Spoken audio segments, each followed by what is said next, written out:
Beberapa jam kemudian, sekitar jam 1:15 siang, Priyono dan Gandol merasa saat yang tepat untuk melaksanakan rencana mereka.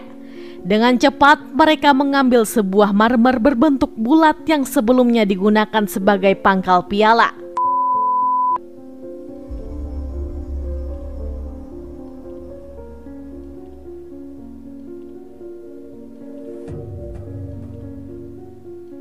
Assalamualaikum warahmatullahi wabarakatuh. Kembali lagi di YouTube channel saya, Lembaran Cerita. Semoga kabar kalian semua sehat selalu dan pastinya diberi kebahagiaan dalam menjalani hidup.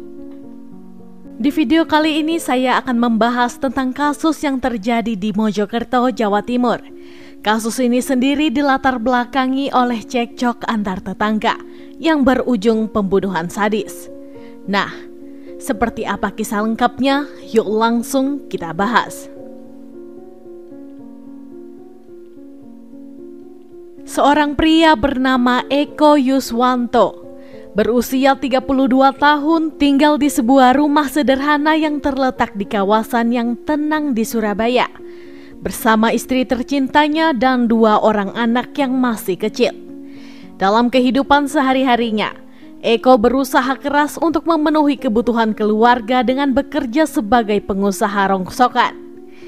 Ia memiliki kegiatan rutin yang melibatkan pembelian rongsokan dari kawasan Benowo Pakat, sebuah lokasi yang dikenal ramai dengan aktivitas perdagangan barang bekas. Setelah membeli rongsokan tersebut, Eko akan membawanya ke rumahnya, di mana ia dan keempat karyawannya dengan teliti memilah-milah barang-barang tersebut untuk menentukan mana yang masih dapat dimanfaatkan dan mana yang harus dibuang. Usaha ini bukan hanya sekedar pekerjaan bagi Eko, melainkan juga merupakan sumber kebanggaan dan harapan untuk masa depan yang lebih baik bagi keluarganya. Menurut keluarganya, Eko adalah sosok yang sangat dihormati di lingkungan tempat tinggalnya. Ia dikenal sebagai pria yang baik hati, sopan dan memiliki etos kerja yang sangat tinggi.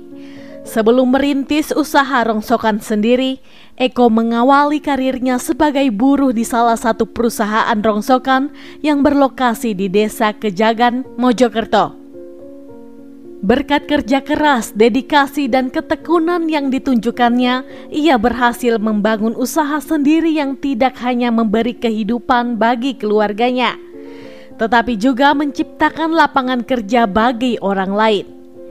Banyak tetangga yang menganggap Eko sebagai pengusaha yang baik, yang tidak hanya fokus pada keuntungan pribadi, tetapi juga berupaya menjaga hubungan baik dengan masyarakat sekitar, sehingga ia tidak memiliki pesaing ataupun musuh. Namun situasi mulai berubah pada pertengahan bulan April 2019 ketika istri Eko terlibat konflik dengan salah satu tetangganya yang bernama Priyono. Priyono juga berusia 32 tahun, adalah seorang supir truk yang tinggal berdekatan dengan rumah Eko bersama dengan istri dan kedua anaknya. Hubungan antara kedua keluarga ini semakin memburuk ketika istri Eko sering terlibat dalam perselisihan dengan Priyono, yang seringkali berujung pada pertikaian verbal. Istri Eko diketahui sering menghina dan merendahkan keluarga Priyono, melontarkan kata-kata kasar yang membuat Priyono dan keluarganya merasa sangat tersakiti dan juga terhina.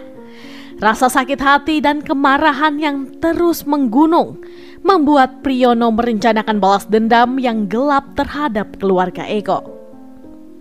Dengan hati yang penuh dendam, Priyono mulai menyusun rencana untuk menghabisi keluarga Eko. Untuk merealisasikan niat jahatnya, ia meminta bantuan kepada temannya, Danto Naryanto, yang lebih dikenal dengan nama panggilan Gandol, seorang pria berusia 36 tahun. Awalnya Gandol ragu untuk terlibat dalam rencana tersebut.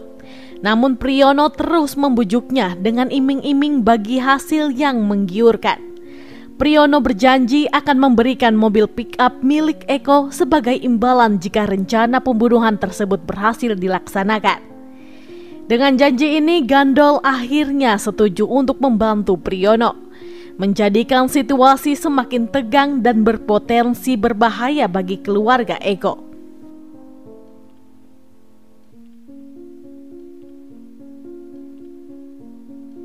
Semua kejadian tragis ini bermula pada tanggal 7 Mei 2019. Ketika Priyono dengan niat jahat yang sudah terencana mendatangi rumah Eko dengan berpura-pura menawarkan peluang bisnis yang menggiurkan. Priyono mengajak Eko untuk berbisnis rongsokan di daerah Mojosari. Awalnya Eko tertarik dengan penawaran rongsokan murah yang ditawarkan Priyono, yang tampaknya merupakan kesempatan emas untuk memperluas usahanya. Mereka pun akhirnya sepakat untuk bertemu kembali pada 12 Mei 2019 dengan harapan dapat meraih keuntungan bersama. Sembari menunggu hari pertemuan pada tanggal 10 Mei 2019, Priyono menghubungi temannya Gandol untuk memberitahu tentang kesepakatan yang telah mereka buat.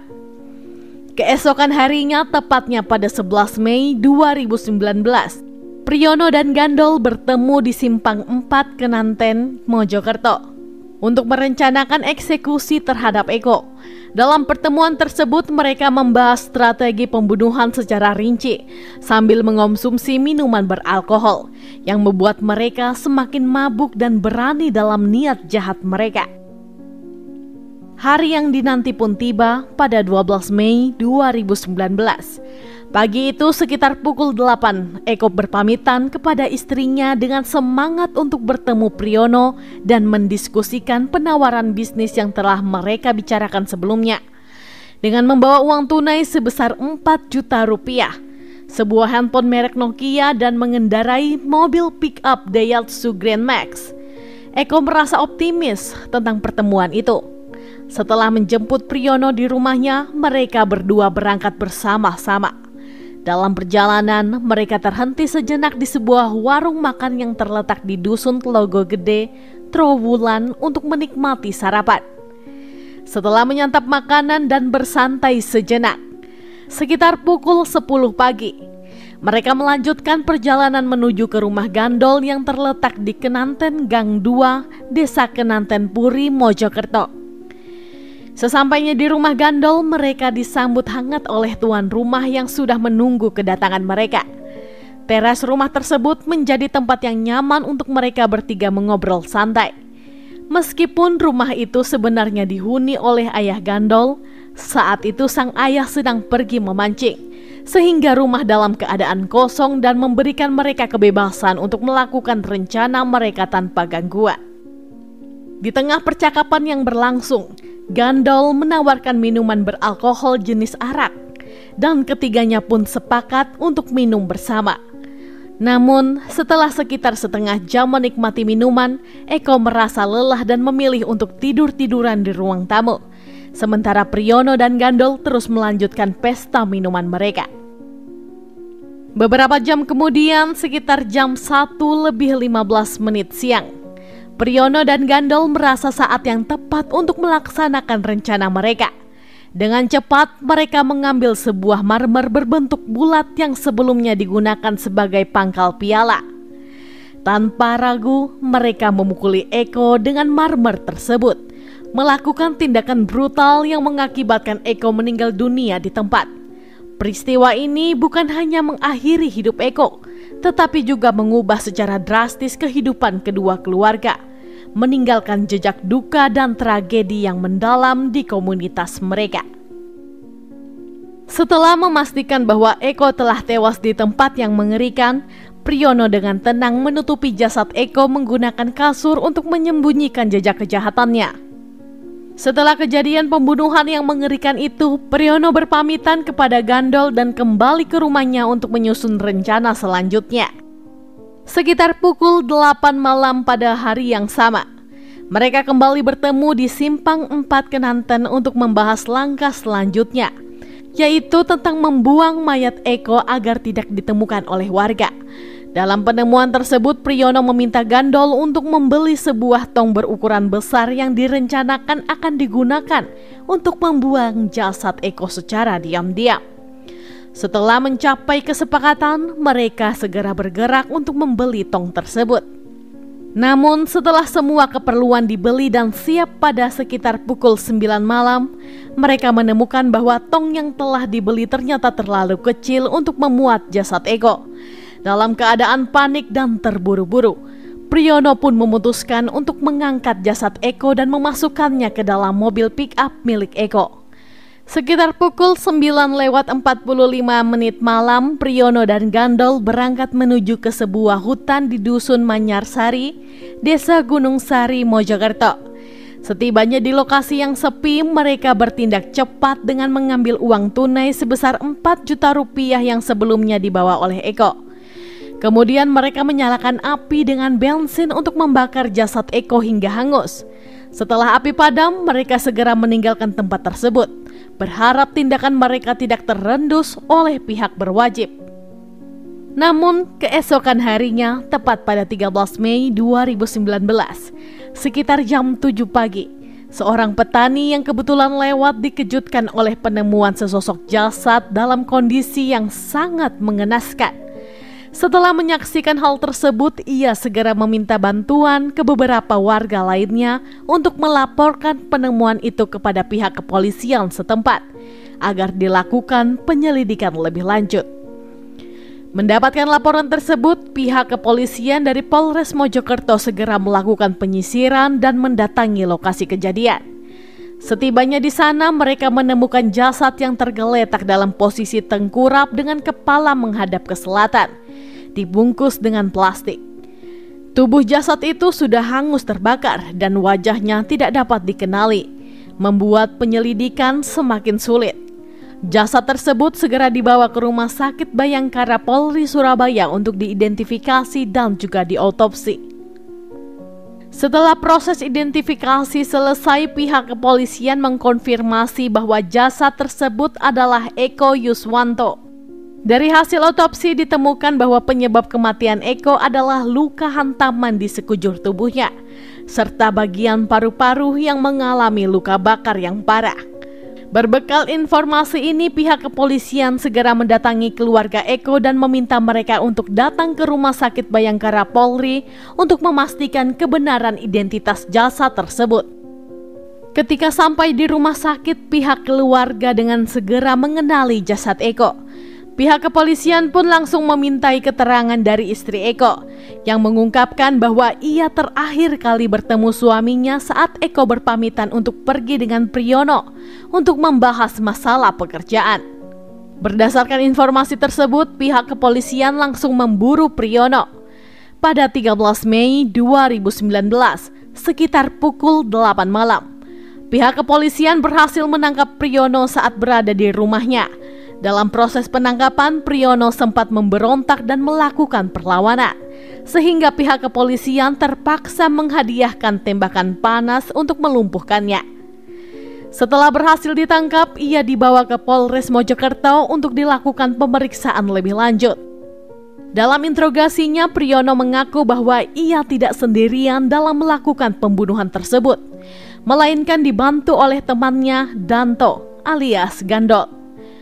Pada 14 Mei 2019 sekitar jam 11 siang, pihak kepolisian pun langsung menangkap Gandol di rumahnya.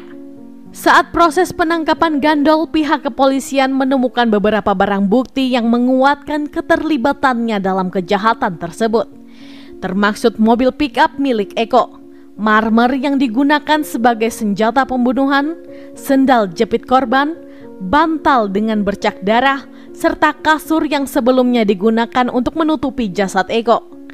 Dalam interogasi yang dilakukan, baik Priyono maupun Gandol dengan gamblang mengakui semua perbuatan mereka, menandai awal dari proses hukum yang akan menimpa mereka akibat tindakan keji yang telah mereka lakukan. Motif dibalik tindakan keji Priyono terungkap ketika ia mengaku bahwa dendamnya terhadap keluarga Eko, terutama istri Eko, telah membakar semangatnya untuk melakukan pembunuhan. Priyono merasa terhina dan direndahkan karena seringkali dihina oleh istri Eko, yang membuatnya semakin tidak berdaya dan juga marah. Di sisi lain, Gandol mengaku bahwa motivasinya untuk terlibat dalam kejahatan ini didasari oleh keinginan untuk menguasai harta milik Eko yang telah dijanjikan oleh Priyono. Dengan janji akan mendapatkan bagian dari harta Eko, Gandol terjerat dalam rencana jahat tersebut. Atas perbuatan mereka yang sangat brutal, pihak kepolisian resmi menjadikan Priyono dan Gandol sebagai tersangka dalam kasus ini. Keduanya dijerat dengan pasal 340 Kitab Undang-Undang Hukum Pidana tentang pembunuhan berencana dan pasal 338 KUHP tentang pembunuhan. Proses hukum pun dimulai dan pada 4 September 2019, sidang perdana untuk kasus ini digelar di Pengadilan Negeri Mojokerto. Proses persidangan berlangsung cukup cepat, mencerminkan keseriusan pihak berwenang dalam menangani kasus ini. Pada 4 November 2019, Majelis Hakim Pengadilan Negeri Mojokerto menjatuhkan vonis yang sangat berat terhadap kedua tersangka. Priyono dijatuhi hukuman mati sebagai bentuk pertanggungjawaban atas tindakan kejamnya. Sementara Danto alias Gandol dijatuhi vonis hukuman penjara seumur hidup. Keputusan ini tidak hanya mencerminkan keadilan bagi keluarga Eko, tetapi juga menjadi peringatan bagi masyarakat bahwa tindakan kekerasan dan pembunuhan tidak akan ditoleransi dan akan mendapatkan hukuman yang setimpal. Demikian kasus yang bisa saya ceritakan untuk hari ini. Gimana nih menurut pendapat kalian? Silahkan sampaikan pendapat teman-teman di kolom komentar. Dan semoga dengan adanya video ini kita bisa belajar untuk lebih waspada dan selalu berhati-hati dalam menjalani hidup. Saya sendiri tidak akan pernah bosan untuk mengingatkan, selalu libatkan Tuhan di setiap tindakan kita, karena kita tidak akan pernah tahu apa yang akan terjadi ke depannya. Oke, sekian dulu untuk video hari ini. Mohon maaf jika ada salah dalam tutur kata. Dan jika menurut kalian channel ini bermanfaat, mohon supportnya dengan cara mengklik subscribe, like, komen, dan jangan lupa untuk menyalakan tombol notifikasinya agar kalian tidak ketinggalan saat kami upload video terbaru. Sampai jumpa di video selanjutnya. Bye-bye.